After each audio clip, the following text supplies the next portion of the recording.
tá tão claro que ele fez uma coisa que o próprio governo estava pedindo e negociando. Eu só acho perigoso a gente afirmar que o Dino está agindo por procuração do governo federal. Isso não tem uma leitura, não né? tem não tem nenhum fato assim jornalístico que diga isso.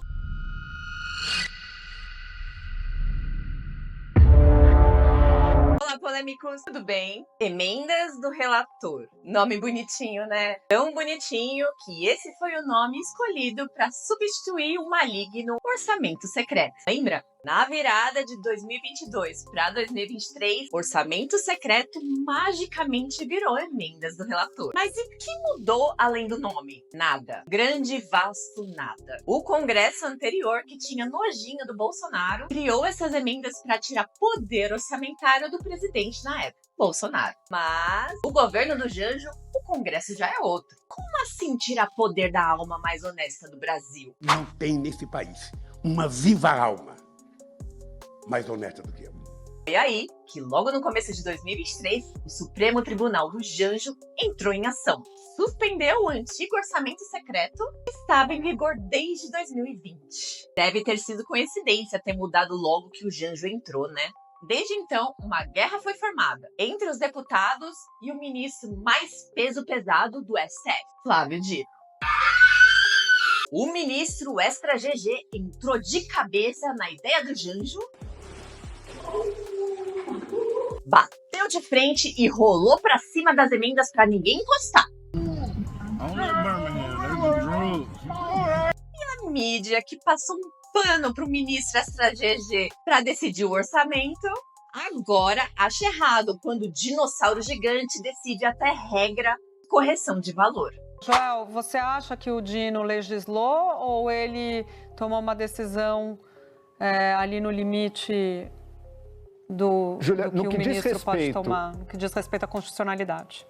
Isso. No que diz respeito à transparência e rastreabilidade, me parece bastante claro que sim, daí é constitucional exigir, portanto, que mesmo naquelas emendas de relator que geraram originalmente toda a discussão, que mesmo ali quem sugeriu a emenda seja devidamente descrito, que você saiba, que você possa rastrear até o deputado, isso me parece que está dentro de uma cobrança constitucional de parâmetros básicos, princípios básicos que a administração pública tem que cumprir, né? Agora, quando o mesmo Dino já coloca também a regra de correção do valor das emendas, né? Regra com a qual eu concordo. Eu acho que as emendas têm que realmente ter regras bastante duras, porque elas estão tomando o orçamento inteiro. Eu acho um absurdo. 50 bi. Mas eu mesmo posso reconhecer que quando é o Dino que coloca essas regras, um ministro do Supremo, bom, qual é o princípio constitucional ali para ele, algo que no fundo é da negociação do Executivo com o Congresso, sabe? Então aí sim, me parece que extrapola. A coisa tá tão escrachada que até o Chorel Pinheiro da Fonseca disse que é óbvio que o dinossauro tá agindo de acordo com o que o Janjo quer. Deve ser só coincidência, dando a entender que o ministro deu seus pulos e atendeu exatamente o que o Janjo precisava. Missão dada é missão cumprida. E é como você disse, Júlia, ele tá... Será que era isso? Fazendo uma coisa que agrada ao governo? Mas é óbvio que o governo vai receber o tiro de volta nisso, porque tá tão claro que ele fez uma coisa que o próprio governo estava pedindo e negociando, e quando a justiça faz, não tem a quem recorrer, né? Quando o Supremo faz, não tem como recorrer. É claro que o Congresso vai olhar para isso e vai dizer, peraí, então o que está acontecendo aqui, sabe? A gente está numa negociação com o Executivo, no qual o Executivo é fraquíssimo. Esse é um problema constitucional que temos hoje em dia, a fraqueza do Executivo frente ao Congresso. Mas, por outro lado, recebemos uma imposição que precisa, me parece, esticar bastante para ver nisso, na regra de correção do valor das emendas, um princípio constitucional ali que tá regendo. Então, é o Supremo fazendo por procuração do Executivo? Isso não dá. Então você tem, ao mesmo tempo, um Executivo muito enfraquecido e você tem um Supremo muito intervencionista. Essa é uma questão que surgiu agora, mas se a gente for voltar aqui ao longo dos meses e dos últimos anos, a gente vai ver uma série de questões na qual o Supremo Tribunal Federal simplesmente escolhe um princípio constitucional, aplica para tomar uma decisão ali, extrapolando a prerrogativa dos legisladores. Então cria-se essa situação. Realmente, como é que a gente vai voltar para uma normalidade que permita um pouco mais de harmonia? Eu não acho nem que a harmonia precisa ser perfeita. Algum nível de conflito, no bom sentido institucional, faz parte do jogo democrático também. Claro, todo mundo está tentando ter o seu, né? Dentro, evidentemente, da lei. Agora, a gente está numa situação muito disfuncional hoje em dia, né? Em que o Executivo enfraqueceu muito, o Congresso cresceu e o Supremo cresceu muito. Então, agora, esse conflito Supremo-Congresso, como é que ele termina, né? Sempre que ele se aflora mais, quando o Dino vetou e bloqueou as emendas até que se resolvesse a questão, sempre volta a discussão, tá?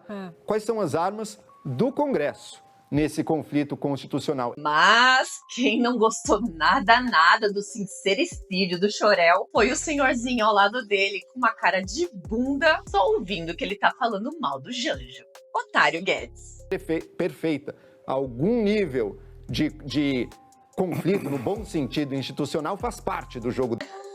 Olha a cara dele quando o Joel fala e quando o Janjo e o Dilma estão agindo juntos. Como assim você tá falando mal do Janjo na Globo? Só acho perigoso a gente afirmar que o Dino está agindo por procuração do governo federal.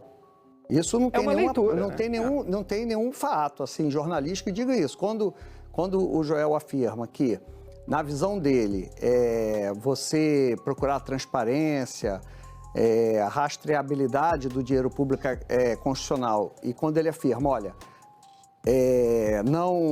avançar sobre correção, números, dados, é correto, é uma crítica importante, é uma crítica correta.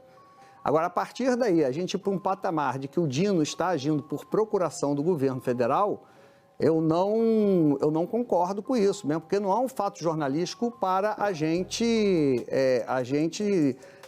fazer uma afirmação assim. Eu estou só reproduzindo uma leitura, tá, Otávio? Deixando então, claro, uma leitura beleza, que aparece no Congresso. Tá bom.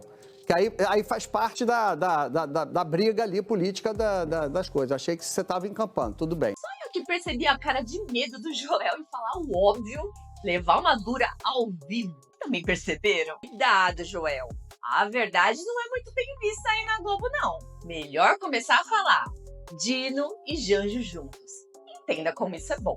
Janjo tá tão desesperado a voltar a controlar o Congresso estilo mensalão, e isso tá afetando até mesmo os próprios petistas. Inclusive, o homem cueca falou que nunca trabalhou como antes para aprovar as emendas. Já pensou o tamanho da cueca que ele tá usando agora com tanto trabalho? Para buscar desbloquear as emendas, que é um direito, são todas emendas transparentes que precisam ser pagas para os municípios brasileiros.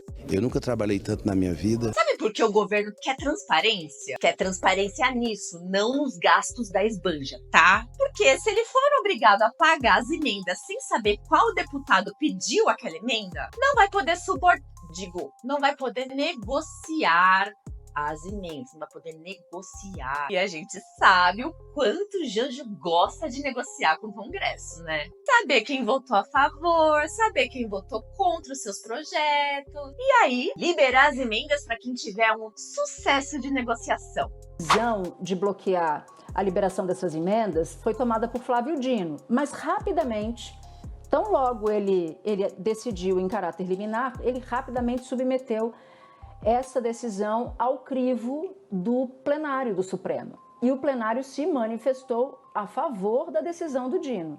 Então agora não é o governo pressionar o Dino, seria o governo pressionar o Supremo inteiro para rever uma posição, porque os parlamentares não estão afim de colocar lá a sua assinatura, seu carimbo, dar mais transparência. É uma loucura, Beth. E assinantes, é uma loucura o que está acontecendo.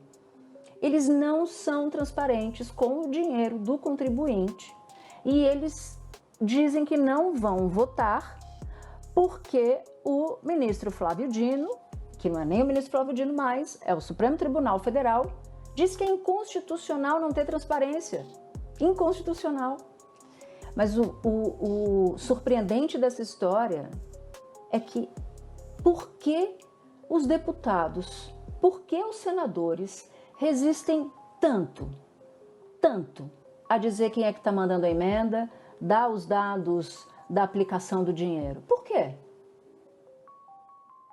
Se for um negócio, uma destinação lícita, não teria problema de enviar. É porque não é. Não é porque o Supremo está legislando. É porque não parece ser lícito. É a única conclusão possível. Concordam? Não, eu não concordo. Engraçado que ela não considera nem por um segundo que o Janjo pode estar com más intenções.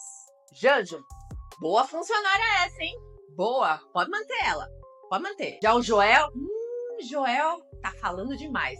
Manda pra Berlinda. A alma mais honesta do Brasil só sabe negociar comprando os deputados. Aí fica difícil negociar sem saber quem pediu a emenda, né? Mas e você? Acha que o ministro vai ganhar essa pro Janjo? Ou o Congresso finalmente vai fazer alguma coisa contra essa ditadura? Eu acho que o ministro vai vencer e sair belíssima desse embate.